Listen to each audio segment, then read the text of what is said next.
Thank you.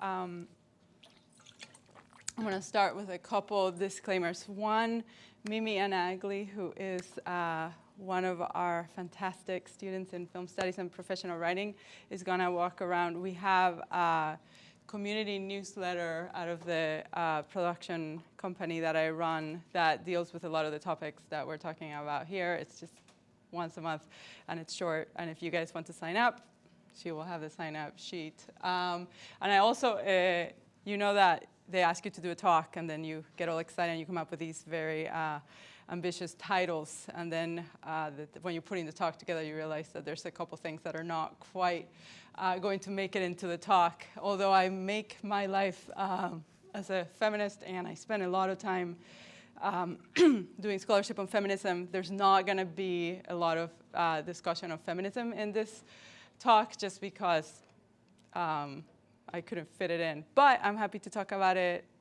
during our Q&A. So if you have any questions about the feminist stuff, it's implied in the presentation, but it's not as clearly present. Instead, we're going to be talking about diasporas and film production. So what I'm going to spend the next 40 minutes talking about is what members of a diaspora country, which in this case is Venezuela, two women, myself and my editor, Cristina Carrasco, how we have come together to make a film, but we have never been in the same physical space twice. So we're doing one of the most complex tasks in filmmaking, which is the relationship between the director and the editor. It's a relationship that lasts for months and months and months. Everybody, I think, when people think about filmmaking, they think about what he's doing right now, which is, oh, you film it, that's what comes to mind, right? But that's actually fairly short, a fairly short period of time in the filmmaking career. What takes ridiculous amounts of time, especially if you're making a documentary, is editing all that footage. So we have about 100 hours of footage that we're trying to turn into a 90-minute piece. And that requires a lot of give and take and discussions and conversations between the two of us. And so I'm going to be talking about what that relationship looks like and what happens when two people who come from the same country, both have left their countries for reasons that I'll explain, collaborate on a film, but have never been in the same physical space twice. And of course, the way in which I came to find her is that Gaston Goldman, who is somebody who went to school with me, who lives in Argentina, I had a question about a term in Spanish for filmmaking, and I didn't know what it was, and I Facebooked him because I was like, oh, Spanish speaker, filmmaker, he'll help me figure it out. And he said, you know, honestly, I am trying to cut down on the amount of time that I spend on screen because I realized that social media and the screen is taking up too much of my life, so why don't you instead call me? Which I did, and then suddenly, out of this conversation, I had found my editor, which is not at all what I called him for.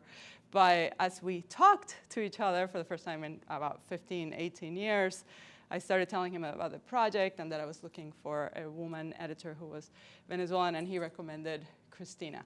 So as you will see as I go through the talk, this is a bit of a significant moment in terms of the roles that the digital play in our lives and how this relationship started.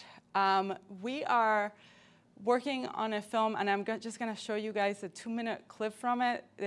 It's almost like the film that we're working on is not as important as the process for this presentation, but so that you're not super lost as to what the film is about, I'm just going to show you this short clip.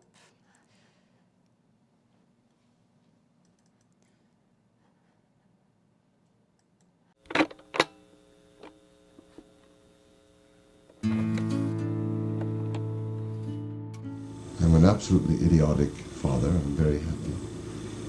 I couldn't be happier, I guess. I have a great feeling of fulfillment and had no idea that there were so many joys and pleasures in fatherhood. Had I known, I might have taken this transcendental step earlier. It wouldn't be the same? But it wouldn't be the same, that's true. I'm happy, I don't know if my wife is happy or not, but I don't really care. So. Oh, come on.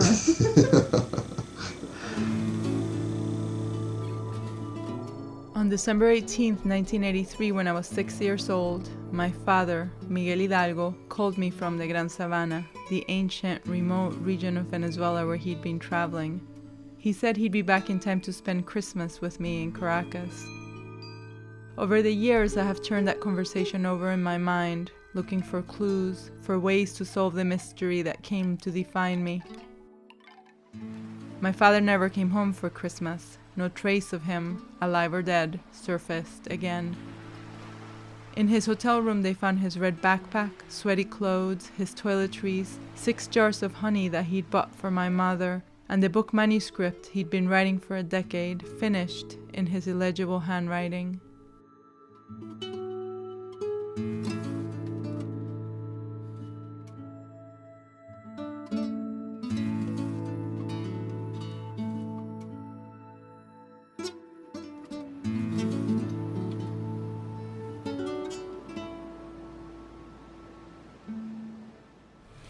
Are you excited? I think so. I'm a bit nervous. A bit nervous, understandable. It's the beginning of the trip, the night before, and we are on our way. After my father disappeared, rumors about him crowded my days. He'd run off to Brazil with a woman. He'd left everything to climb mountains in Argentina. He'd been murdered. He'd fallen off a cliff. He'd been taken by aliens. He'd committed suicide. He'd lost his memory and couldn't find his way home. The rumors constantly walked through my thoughts, invaded my dreams. I went on this difficult journey with my husband Nate and my cousin Glenn to put a stop to them, to look the truth in the eye once and for all. So the situation is this. So you guys have a sense, a little bit of a sense of what the film is about and sort of what the story is that we're working on together. So I'll tell you a little bit about the two of us and our communication. So I was born in Venezuela and I left in 1993. And the reason for my departure had to do with the fact that my stepfather, my mom remarried after my father disappeared, had gotten a postdoc in Dayton, Ohio. So we moved to Dayton, Ohio, and I completed my last 2 years of high school, my BA, my MFA, and my PhD all in the US. This was in 1993. I have lived in the US for 26 years. I'm 42 years old. I have lived outside of Venezuela for more than half of my life. I did spend a couple of years in France, but if you still add it all up. So my experience as a human being is mostly actually shaped time-wise by the US, even though those years that perhaps shape you the most, which are your childhood, I spent mostly in Venezuela. Here's Cristina. She, on the other hand, left in 2007, and unlike me, who left for just, opportunities, like for my family, she left because things in Venezuela were beginning to become untenable. And I'm going to give you guys a very brief snapshot about that in a little bit, but there was political and social and economic unrest, and it no longer felt safe or wise or whatever you want to call it for her to be there.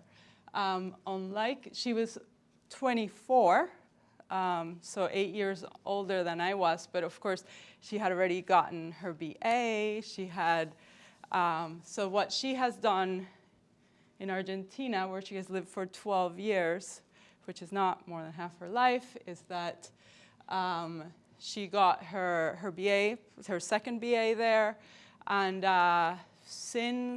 during those 12 years, especially in the last few years, and you'll see that in the footage that I'm going to show of our collaboration, she has been going back and forth between Argentina and Spain because her family now lives in Spain, and even though Argentina is her professional home, she finds herself wanting to be with her sister and her mother who are now in Spain. So she, while I have sort of stayed in one place, she all year long is going back and forth between these two spaces. And unlike me, who moved to a place where the language was different, she moved, all the places that she's been in are Spanish speaking, even though they have different accents. So I am not, there's, again, just like I don't have a lot of time to talk about the feminist side, and I'm also happy to answer about this aspect of the presentation during the Q&A. Venezuela, it has been in a very perilous political and economic situation for the last, actually exactly 20 years. And we have had 4 million of our population has left and sort of fled what is happening. And that is out of a population of about 30 million. So that's a pretty substantial chunk of who we are. We have a complicated government, mass starvation, major murder rates, and collapsing infrastructure that has occasioned this mass exodus of our population, especially, in particular in the last 10 years, is when really people started leaving. So what we are is a diaspora. And diaspora is a term that I think is interesting because it gets like thrown around quite a bit, but it was interesting trying to find sort of things that define it. And one of the things is, you know, Gustavo Pérez Firmat, who is a Cuban, who, like me, he's part of the 1.5 generation, who is somebody who leaves during their childhood or teenage years and moves somewhere else. So we're the people, that's what he calls it, life on the hyphen, right? Like, we're the ones who are like very much blended by the two cultures that we belong to. He is interested in the fact that for those of us who are sort of navigating both places, we are constantly in a state of imagination, right? The place that our home is imagined. Because for a variety of reasons that I'll talk about before, we can't return. In the case that I'll talk about later, like in terms of Cuba, like it's very clear why, you know, they are unable to return and or where for the longest time. Certainly when he wrote this piece. So then what happens if you find yourself connected to your country only through your imaginings of it, because you can no longer be there, is that you end up in a weird hybrid situation, right? But you can't physically inhabit it, right? You can dream of it, you can, you know, sort of get all, oh, it's so lovely, but you can't really inhabit it.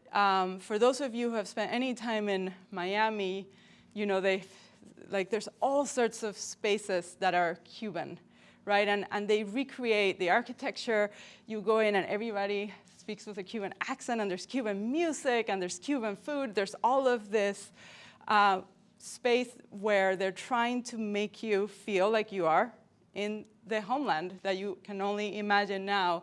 But the truth is, as this photographer pointed out, that even this restaurant, which is like basically a carbon copy of a Cuban restaurant, but in Texas in this case, is still what it says there is, this isn't Havana. It's still not Havana. You can try to recreate your country as much as you can, but you're still lost in this imagination space. For us, we're not even trying, Christina and I are not even trying to create a restaurant or, you know, a square or a place where we can go dancing. We're creating something that isn't physical at all. We're creating these weird connections through online spaces, right? Because we can never be in the same physical space at the same time.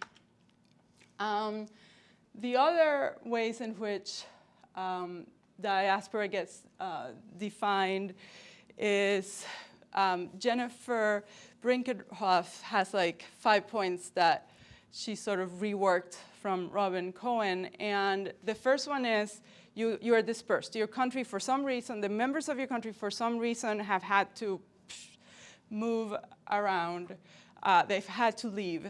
And as people leave and they're trying to sort of come to terms with the fact that they're no longer home and they have left this place that was meaningful to them, they start creating with each other a sort of collective version, memory, nostalgia of the place that they have left behind, right? There's this sort of, and as we know, the nostalgia tends to create something, that's why they use the word myth, right? Nostalgia tends to like make things be not quite as they really were, right? We get lost in this dreaminess and idealization and all that stuff.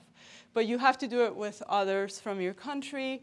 And there's a sense of wanting to keep that homeland alive for those around you in the new place you're at, right? You can't go back to it. You're away from it, but you're going to keep it alive for others through stories, through photos, through food, through music. And then there's a dream of returning, right? Whether you actually mean to do it or not, but there's like this constant desire to go back to the place from which you have left, because that place is your home and your love. And then there's a more sort of like organized, we're going to create Venezuelan associations and organizations and groups. All of these things are, especially, not in Michigan, there's not that many Venezuelans, but in places like Florida, for example, New York, you know, it's a very, not to mention like Spain and Colombia and Chile, you know, like there's all sorts of organizations that are built around Venezuela. For me, one of the things that I want us to think about, at least for the Venezuelan experience, in terms of rethinking a little bit this idea of diaspora, is I think for most, or I don't know if many of us, at least certainly for Cristina and I and a lot of other Venezuelans I know, we've built our lives elsewhere. We're not returning. There's no dream of return. There's no dream of a permanent move back home. But that doesn't mean that the other parts of her scheme do not apply to us. So I'm going to claim that we're certainly a diaspora, even if we are not wanting to return home. What we are wanting to do is to be able to go home sometimes, which neither one of us, well, she can and I can't. It's a long and complicated, boring story about passports and deep, bureaucracy. But needless to say, I am able to go into Venezuela, but once I go in, I can't get out. So because my Venezuelan passport is expired.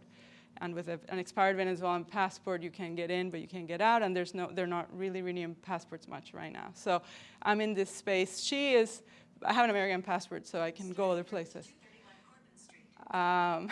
She, on the other hand, see the digital world. She, on the other hand, has an even perhaps more perilous situation where once her Venezuelan passport expires, then she can go nowhere because that's the only nationality she has. So she's processing her Argentinian nationality.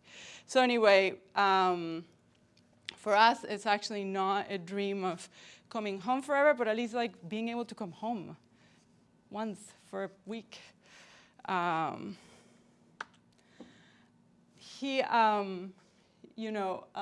Gustavo Perez Firmat keeps, one of the things that he's getting at, he's thinking about exiles, but it's similar with diaspora, is what I'm saying. Once you move somewhere, and you get your education there, and you fall in love, and you make your friends, and you get your profession, the home that you left behind becomes, again, it becomes this dream, this idea, but it is not necessarily anymore your home. So like, what sort of exile is this person whose homeland is no longer his home? He loves to talk about all the abstracts as there's nothing I can do about it, but her home, their home, how do we sort that out? And I think that's one of the big questions of the diaspora, and there's a guilt that comes with that. Like, you've abandoned your home that's falling apart, so you try your best to sort of continue to be attached to it. And I think a lot of the romanticizing comes from that. All right, so I'm gonna show you guys 7 minutes where you get to see Christina and I working, but also sort of hashing out what a diaspora life looks like. I did like a little ridiculous aside about how annoying it is to do subtitles, because that's what I did all of yesterday. But it is part of that, again, hybridity. Sadly, in my work lately, it's all in more than one language, and I end up spending a ridiculous amount of time trying to translate this for the people of my inherited home. Yo, como salí de Venezuela a los 16 años, no he tenido casi nunca experiencia de trabajar con una persona venezolana, sino solo contigo. Es la persona con la que he trabajado, la persona venezolana con la que he tenido la experiencia más larga de trabajo en mi vida. Y ha sido interesante porque generalmente a mí me toca explicarle a la gente de mi país, de dónde vengo, mientras que contigo, más bien, tú me has ayudado a entender a Venezuela. Que hay como varias ideas que se desprenden de nuestras conversaciones que tienen que ver con cómo nosotras vivimos esta distancia con nuestro país y vivimos esta reconfiguración que tenemos con el país. Y en un punto ha sido como tal vez podría decir que puede ser como un lugar de desahogo a nivel también personal. La razón por la cual yo hago mi narración en inglés es que mi español, en comparación a mi inglés, es muy empobrecido. Claro, en esta película tú te estás exponiendo a ti misma y lo entiendo, y como obviamente es razonable que en esta exposición tú intentes cuidarte, pero tú estás como mostrando toda la humanidad de tu papá, absolutamente. No me parece tan mal que tú también te muestres como una mujer humana que se fue hace 1000 años de su país y no pasa nada, ¿no? No, o sea, pero yo hablo español en la película bastante. Pero no es que yo quiera demostrar mis poderes intelectuales, es simplemente que mi educación, En inglés. Claro, o sea, y mi habilidad, mi vocabulario intelectual y hasta emocional, honestamente, es mucho más fuerte en inglés. Para mí, la manera en que nosotros hemos hecho esta película, que es una manera que se basa en crear relaciones cercanas y mantener relaciones cercanas a través de un mundo digital, es un paralelo a la manera en que los venezolanos ahora están teniendo que conducir su familia, su vida familiar, al estar separados por el mundo. Nosotros los venezolanos estamos viviendo como una reconfiguración social y familiar. Yo lo vengo pensando mucho porque mi familia también está como las de muchos venezolanos así, dividida por varias partes del mundo. Bueno, ya que tengo el Skype con mi papá y mis amigos, mis tíos, lo que sea, bueno, también tengo el Skype de trabajo. Una de las cosas que siempre me ha parecido interesantes de las dos pérdidas es que la pérdida de mi papá es algo que puedo encarar, porque bueno, uno pierde a los padres, pero la pérdida del país es mucho más difícil encararla. ¿Cómo digiere uno una pérdida de esa magnitud? Y esto para poderlo decir en ese, como decir algo como eso en ese off. Creo. Sí, eso es que al final, o sea, es como, es tan contundente lo que queda al final, lo que queda al final es lo que la gente recuerda, que si lo de Venezuela queda al final es como que, de eso se trata la película. Claro. Ya después de 1 año y medio, que obviamente en el medio tenemos pausas, pero después de 1 año y medio de haber tenido ese primer Skype, es como que siento que te conozco mucho. Pero claro, de golpe este vínculo, que es un vínculo a nivel profesional, se ha hecho más fuerte, porque nos hemos tenido que comunicar un montón, hemos tenido que hablar de cosas personales también, porque el proyecto así lo pide. Pero de lado y lado, ¿no? O sea, hemos tenido conversaciones personales, mías y tuyas. Sí. Yo he encontrado en ti una persona en la que puedo contarle cosas también profundas, íntimas mías, y desahogarme, y tú lo mismo. Entonces es muy loco porque siento que te conozco bastante. Y yo siento que te conozco a ti, o sea, para mí es así, sí. Y tal vez una de las razones por la que sabemos hacerlo es porque nos ha tocado hacerlo con nuestra familia. Y creo que la diferencia es porque creo que la gente se comunica por teléfono, por lo que sea, con sus familias. Es que es más, muchas veces para otros países es como un complemento a esos momentos donde uno está junto. Pero para nosotros a veces se convierte en, por la gran mayoría del año, o tal vez años, en lo único. No, más que un complemento es la única herramienta, sin duda. Porque nos tuvimos que separar, forzosamente nos tuvimos que separar de nuestro país y siguen saliendo personas, entonces como la emigración no depende de las ganas, sino de dónde se pueda, la gente emigra en donde puede caer y en donde los papeles se pueden hacer, en donde es más económico y tal. Entonces, claro, muchos miembros de tu propia familia, incluso tu familia nuclear, se tienen que ir a distintas ciudades y distintos países. Distintos continentes. Exacto, entonces como que no hay otra manera sino a través de la tecnología. Si voy a emigrar otra vez, que ya lo hice una vez y esta es mi segunda, no voy a irme lejos de mi familia, o sea, me voy ya donde tengo a mis hermanas, a mi hermana, a mi mamá, que eventualmente llegue a mi papá. ¿Y la vida profesional? Sí, yo tengo en Argentina como mi apego al trabajo allí y eso, pero bueno, como para no seguirlo demorando también a nivel edad, probar y venirme el año que viene. Wow, ¿y estás comenzando a hacer contactos ahorita? Lo que pasa es que cuando no tienes papeles es como una energía, esa persona, si no tienes papeles, no te puede ayudar nada. Sí, pero no vas a tener los papeles cuando llegues tampoco, ¿no? Estamos teorizando sobre una posibilidad que es yo hacer una visa, que es la que he venido queriendo hacer, no he hecho, y esa visa se puede cambiar a un estatus de trabajo. Entonces, cuando yo ya tenga un estatus de trabajo, eso ya me da un NIE, o sea, el documento, y con ese documento y yo estando empadronada en España, yo ya podría buscar trabajo freelance, en teoría.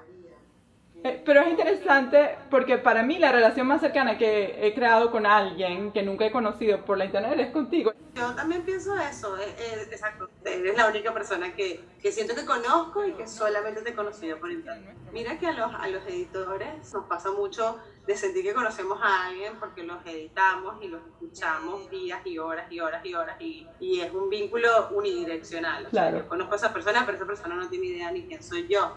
En cambio ahora acá, aparte de que eres uno de los personajes de tu película, eres la directora, y es como una relación obviamente de ida y vuelta. Mira, ¿tu familia tiene luz? No he hablado con mi papá desde el sábado al mediodía. No sé. ¿Tú? Viene y va, viene y va, viene y va. El peor es que como viven en edificio, no sé si tu papá vive en edificio, no tienen, el agua solo funciona con la bomba y la bomba necesita electricidad.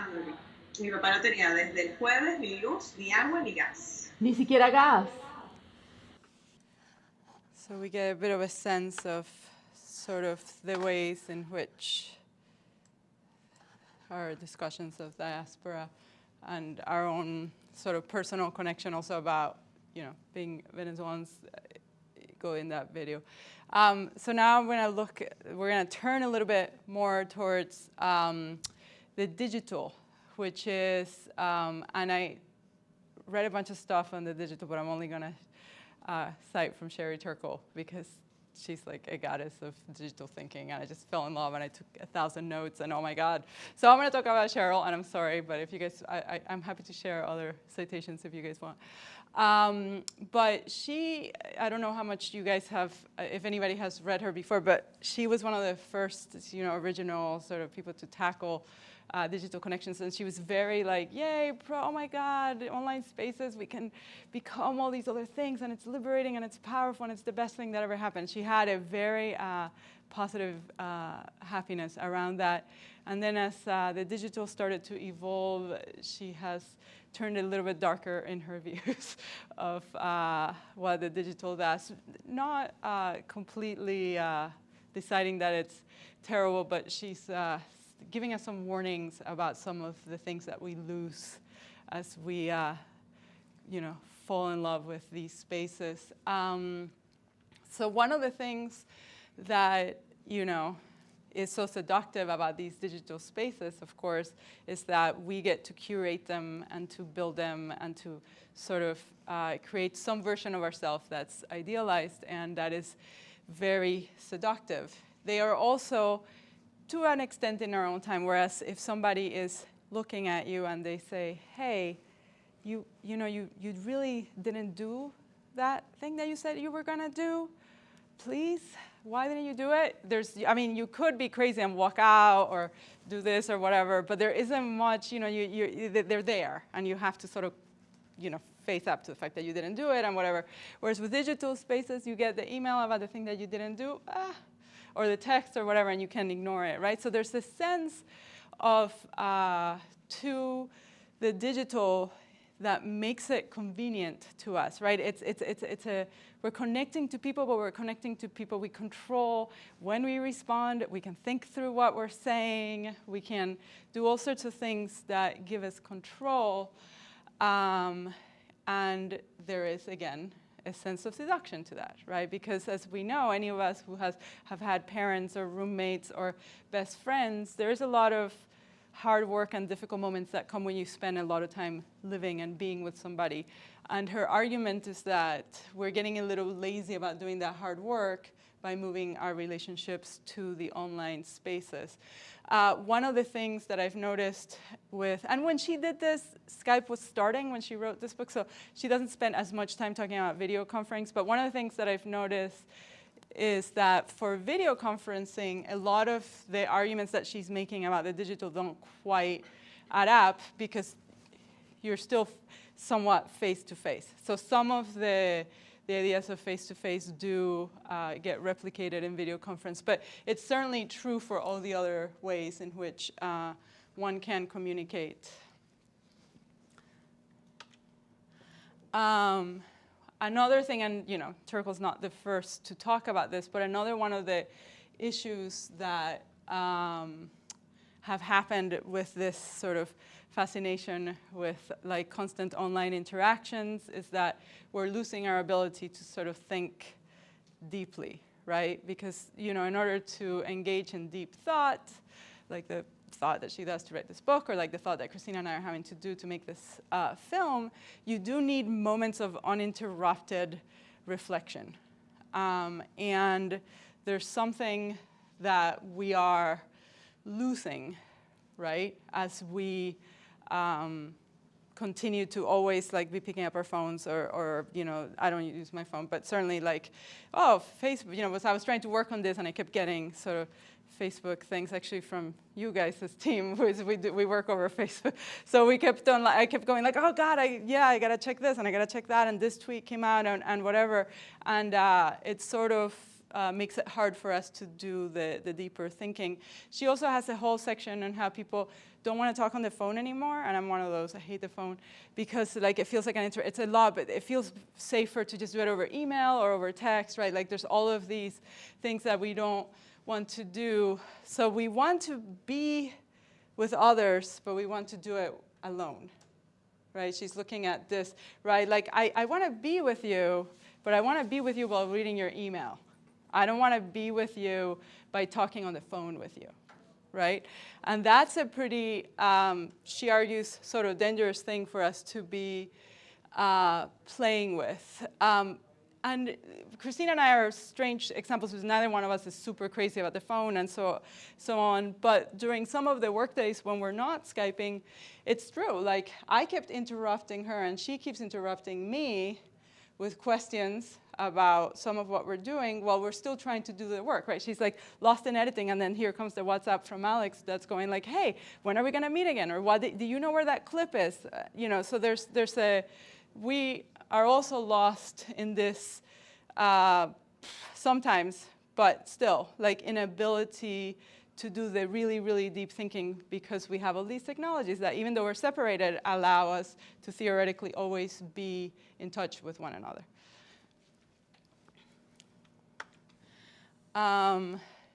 One of the other thing, and again, Turkle is perhaps not the first person to point this out, but one of the more eloquent in doing so, is that, there's, again, something very seductive about the images that we are composing and what those images say for who we are and what we want to become.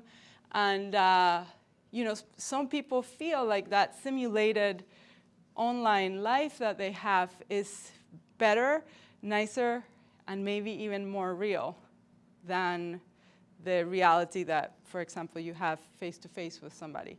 However, as we become more seduced by these spaces, what happens to reality, right? Like, reality is starting to lose some of its charm for us, and that, of course, is a dangerous path for us to take. Or maybe not, of course. For me, it feels dangerous, in terms of like human connection and what happens when you're like looking at people in the eye and like touching them and so on. But there's a danger of the real falling apart. For me, as I was reading that, I also realized, though, that that's almost like a first world problem, because for us, Venezuelans, there is no real, we just can't. We can't really be together in the same space. So this idea of, this fear of the digital sort of taking over the real, for us, the digital is the only real that we have, unless, there's no diplomatic relations between Venezuela and the US right now. So my mother, for example, who used to get 10-year visas to come to the US, now last time she went, she got a 1-year visa, so that's all they were giving out. She was lucky she got a visa at all. That visa expired. So even she used to spend a month or 6 weeks out of the year here with us, with her grandchildren, with her daughter and son-in-law, and it was great. Now, I can't go to Venezuela, she can't come here. We met in Mexico this year, but we're still sort of paying for the financial strife that is 2 weeks for a whole family traveling in a different country, whereas when she came here, it was a lot cheaper. So a lot of the things that I think happen to these diasporic populations is that we don't have the luxury to worry so much about what, like the digital spaces, taking over, because that's all we have in order to conduct our relationships. All right, so we'll do this, and then we'll close. Da-da-da.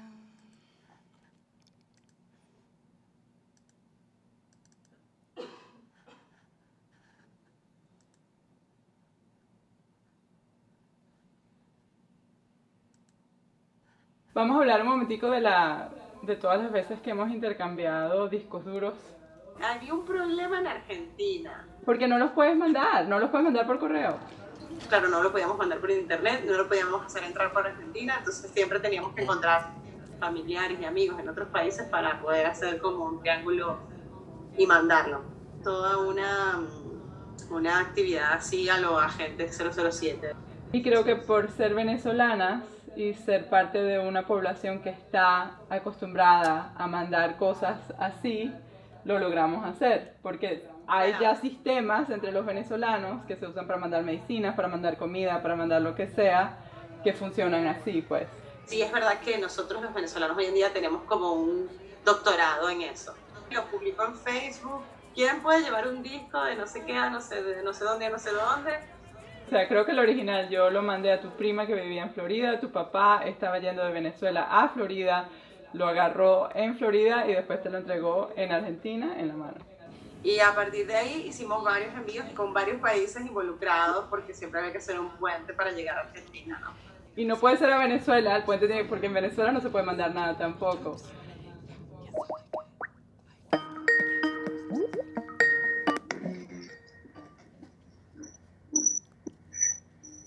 Mira, se ve una cámara. ¿Qué te parece? Me cambié la cara. Tengo cara de cámara. Un poco peluda. Sí, señora. ¿Qué te ha parecido la experiencia de trabajar básicamente a través de tecnologías digitales? La verdad es que hay algo que ha determinado que no sea tan complejo y tan engorroso, que es que la persona que lo comanda, que en este caso eres tú, eres súper ordenada, ¿no? Y o sea, el color responde a una cosa, esto responde a la otra, ha hecho que sea como más llevadero. Ok, me voy. ¿Quieres que comience desde arriba o desde...? O sea, comenzamos desde Comencemos desde el primer acto. Ok, nos vamos al primer acto. ¿Qué página es? Es la página 17. Ok. ¿Viste que le puse página? Pues yo decía, nunca estoy más perdida. Bueno, no me había dado cuenta que no tenía. pero bueno, era todo un reto de adentrarme a un sistema, no solamente digital, sino un sistema que planteaba otra persona, en este caso tú, de trabajo digitalmente. Pero, ajá, y ya, o sea, resolvieron un poco. Mira, la verdad es que lo que resolvimos es que... Te cortaste en...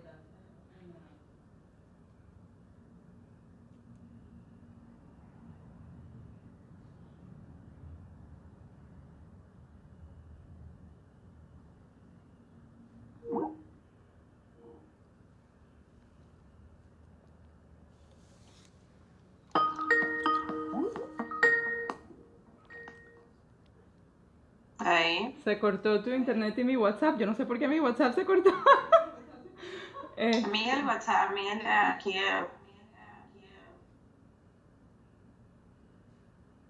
La comunicación en persona tiene como el nivel de los gestos, ¿no? Que ya agregan muchísimo significado. En este caso es solo, bueno, hay un poco de gestos porque hay video, pero siempre en los diálogos que tenemos por WhatsApp o en las llamadas o en los mails o en los documentos, te obligan a estar como muy atenta a cómo estás diciendo las cosas. Si no, bueno, muchas cosas en el medio podrían quedar en malos entendidos, ¿no? Si te vas a Nature and Water US, 2 horas 25 con 51 minutos. 5,51. Sí. Me interesa como la posibilidad de que haya no movimiento. 11,7, por ejemplo. 11,7, o sea, es la hoja de otoño con la... Con la lluvia. Te la voy a mandar por WhatsApp, porque creo que no. Porque esta me parece que estas sí pueden ser no solo hojas... Primero que todo, la vaina de piedra se me parece a Lawrenceville. Nos ha pasado de tener conversaciones por Skype muy cortas, muy precisas, pero a veces hemos tenido conversaciones por Skype de horas. De 7 horas. ¿Ah? Dilo otra vez, pues. Dilo, pues. Que que estos Skypes que son tan largos, que es básicamente como que trasladarte a ti a una silla acá al lado mío o viceversa, y que no estamos a separar. Yo creo que una de las cosas que hace que nos agotemos tanto como mentalmente de estas jornadas, que son como jornadas que estamos juntas pero no estamos, es que, no sé, la comunicación así a través de la computadora, entonces, no, pero dale play, no, pero no te escuché. Creo que hay algo del dispositivo internet y el Skype que, no sé, agota. Sí que nos comunicamos, pero no nos comunicamos totalmente, ¿no? Una de las cosas que para mí es más difícil de los Skype es el momento en que estamos editando juntas y estamos haciendo cambietos chiquiticos y yo no los puedo ver y entonces los tengo que oír. Como que mucha gente que no hace esto siempre dice, ay, pero ¿cuántas veces le das play a lo mismo? Yo escucho que tú escuchas la misma parte una y otra vez. Claro, lo estamos escuchando una y otra vez y a veces más porque tú le das play, yo escucho lo que tú le diste play y después yo le doy y tú le escuchas. Es como, agotado. Ahí viene. Pero aquí está. Y ella... No entiendo el nombre. Ya va, pero ya va. Es que está justamente... Ok, ¿Lo puedo poner yo? Ok, mira. Pero aquí está. Y ella... era su... ¿Cómo se llama? Su agente literaria. Un momento, estoy duplicando la secuencia, etcétera. ¿Puedo yo seguir oyendo? Dale. ¿Qué quieres? ¿Que me mutee? Un segundo. Me voy a mutear, ¿ok? Y me avisas cuando estés lista. Dale.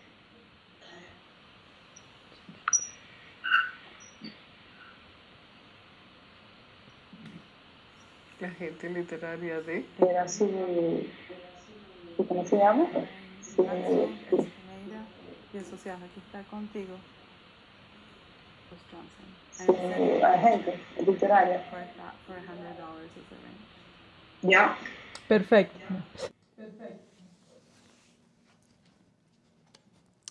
All right.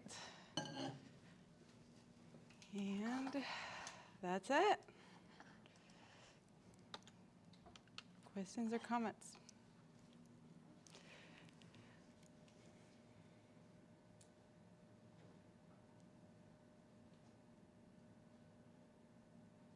Rants, raves, whatever. Hi.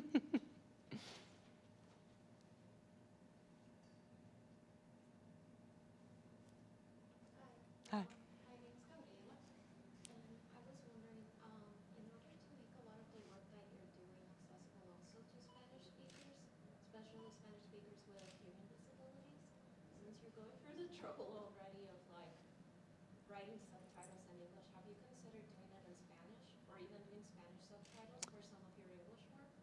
So that's the conversation that we have in the film. So my films, not my scholarship. My films are bilingual, and I tend to do a Spanish version and an English version. So I have a short film on breastfeeding, and my experience breastfeeding my second son, who's the one that shows up a bunch here, or a bunch, whatever, he shows up. And the other one's going to be annoyed he didn't make it into this one, I don't know why. But, and that one I recorded the narration in English, and I recorded the narration in Spanish. Like I did, and it was ridiculously time-consuming, horrific in every way. But the film has screened all over Latin America and Spain. So, okay, cool. So one of the conversations that actually Christina and I are having there is, do we in fact sort of do the film in English? Like, do we do the narration for this film, which we're redoing anyway, in Spanish and in English, right? Like, so is there like a Spanish version that's the whole film, with a narration in Spanish, and an English version that's the whole film with a narration in English plus subtitles for the languages. We might. I don't know how. Well, Swarnavel knows this. So when you have your narration and you have what's called B-roll, which are the images that you guys are seeing, right? And you tie your B-roll perfectly to the sound, hopefully, of the voice of the person so that the rhythm works and the image works and so on. Now, things take a different amount of time to say in Spanish than they do in English, which means that when you decide to do the narration in two languages, you have to do all the B-roll over. Does that make sense? Because then you have to, like, suddenly the thing that was perfectly timed no longer fits. So I don't know at this point if we will do. We're still, and that conversation is actually pretty fresh in our minds. We can't decide what we're going to do with the narration yet for this one. My scholarship I do not do in both languages because it gets published in English-speaking journals, and they don't really have the readership. The monthly newsletter I do in both languages, and it kills me. I mean, it's like I spent like 8 hours writing the thing, and then it's like, now I have to translate it. So I do it because, but you know, like I spent about 12 hours doing those subtitles that you guys just saw. And actually my parents-in-law are here, and I was like, hi guys, Gina, Mike, I'm so glad to see you, but I got a presentation tomorrow, and I got to subtitle the hell out of this thing. So yes, I do it, but it adds a ridiculous amounts of labor that people, unless they are in the same situation, don't realize that it's there. Does that make sense? Did that answer? Yeah. I really like your presentation. Thank you. Thank you. Earlier in your presentation, you mentioned that you think about returning to home, but you not have little intention of actually going back.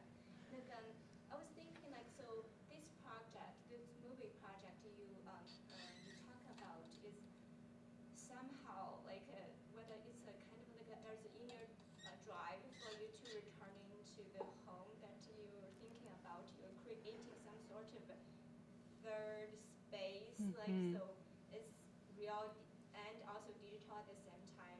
There's a kind of a tension and dynamic here. I was wondering, what's the kind of initial kind of drive, or what got this project started? For you as a scholar and As a filmmaker, the film about my father, or the project with Christina?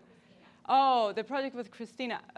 One of the things, and there's a lot of grad students here, I always say this, but I'll say it again.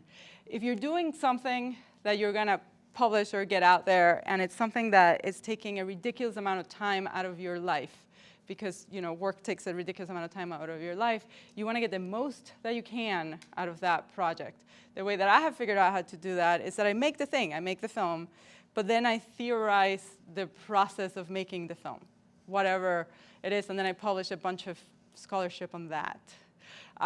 So that, yes, I have my movie, and my movie did great, and I got awards, and it's screened, but guess what? I also have the thing that makes academics happy, which is peer-reviewed publications out and about in the space. So as this film has taken a big chunk of my life, and I was trying to figure out what I wanted to say about the process of making it. And I realized, I didn't put that in here because it's so sugary. But at the end, when I asked Christina, I was like, so what is the thing that for you has been the most rewarding of working in this film? And she said, knowing you.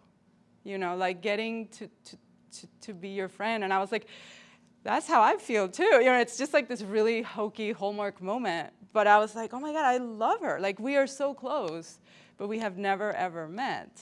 And that's interesting to me as that adds a sort of weird level of compelling. So it was just trying to understand how you can have this deep, deep, deep relationship with somebody that you've never been in a room with, and that who knows when you'll ever be in a room with, while you're doing something that, as you guys saw, has its level of annoying. The thing cuts out, and you're like, you gotta do. So I wanted to explore how that relationship shaped, and how it's shaping the project, and it's how it's shaping us. Does that make sense? Thanks. Any other questions? Anything else? Stephanie, you're in charge of closing things down when you want.